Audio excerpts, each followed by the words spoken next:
everyone, welcome to this week's Parsha video. And congrats to our students who are graduating and those who have finished their year. It's been an amazing year, not without its challenges. I wish you an amazing summer ahead, successful and fun, and make sure to sneak in some Torah study. It's a golden opportunity to learn Torah at your own pace. There's so much online, or go to a class or whatever you want, or call me, we'll study online. Happy to study with you over Zoom. It's really a golden opportunity over the summer. This week's Parsha is Behar. Behar means on the mountain. God spoke to Moses at Mount Sinai and taught him the laws of the sabbatical year. But I'm going to skip right over that. We talked about it last year, and you're more than welcome to read about it in chapter 25 of Leviticus. But I want to jump to one mitzvah in the Torah, and that is in chapter 25, verse 17. It says, "V'loitonu ish et amito v'yareta melokecha." You should not aggrieve your fellow. You should fear God. What does this mean? What this means is you should not harass someone verbally. We know you're not allowed to harass them monetarily by cheating them out of money. That's been mentioned elsewhere. Here, it means to verbally harass them.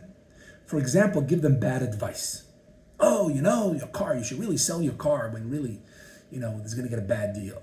Or another example our sages give is to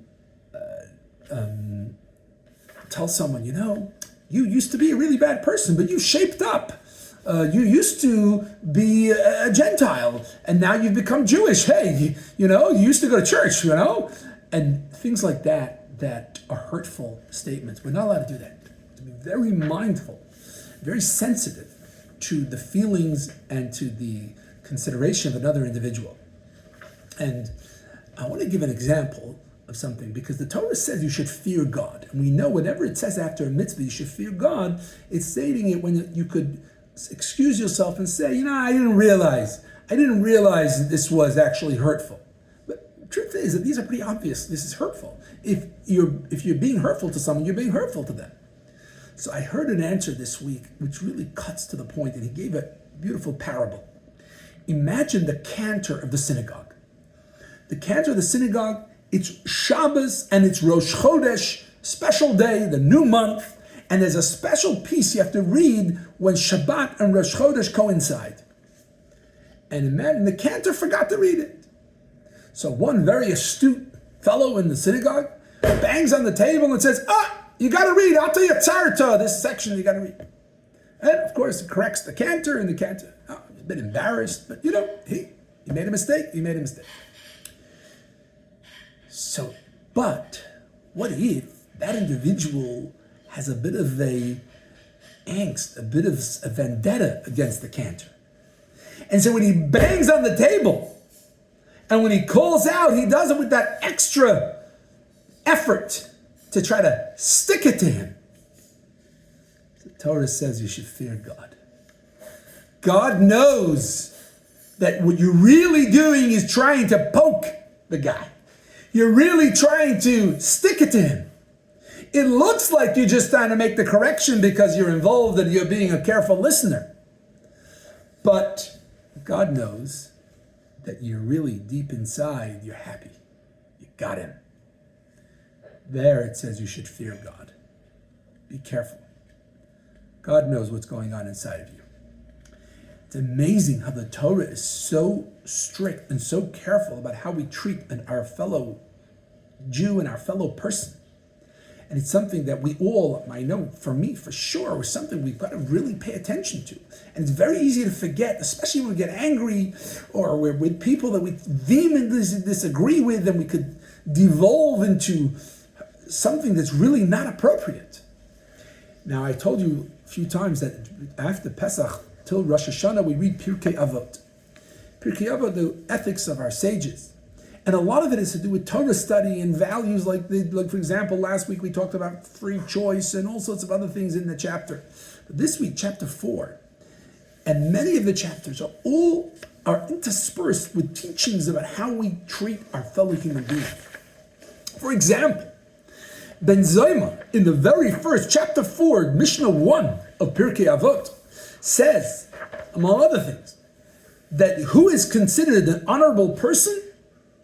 Not someone who everyone looks up to, someone who honors other people. If you can give honor to another individual, that's considered an honored person, which reminds me of my dear friend Gary Tobeck, who passed away in unfortunate circumstances. And one of the janitors of the hospital came and said, I knew Gary. I didn't even know he was a doctor, because Gary would always talk to me and was so friendly. It didn't matter that Gary was running the department and this fellow was the janitor. He gave him respect. He was honored other people, which is why everyone respected Gary. Blessed memory. We miss him. We still miss him every day. Or for example, Rabbi Masya ben Chorosh in Mishnah 15 says, you've got to greet everybody first. Be the first to greet people. Don't wait for them to say hello. You be the one to go out and say hello. Or Rabbi Elazar ben Shamua, who says, the respect you have for your colleagues should be equal to the way you respect your teacher. You don't only respect the teachers, the way you respect the teachers, obvious, but the way you respect your colleagues should be equal. You should have the same reverence and the same deference to colleagues as you do to older adults and teachers and so on. Or as Shmuel HaKotan says, when your enemy falls, do not rejoice. You may not like the person. That doesn't mean you have to be happy at his downfall. So many of our sages taught us so many ways to be careful in how we treat our fellow human being. And it's something that I need to be reminded of, or we all need to be reminded of, without a doubt. Everybody is always needs to pay attention to this. Anyway, well, that's a little thought for this week's Parsha. And I wish you a good Shabbos, a restful Shabbos, and a meaningful Shabbos. See you soon.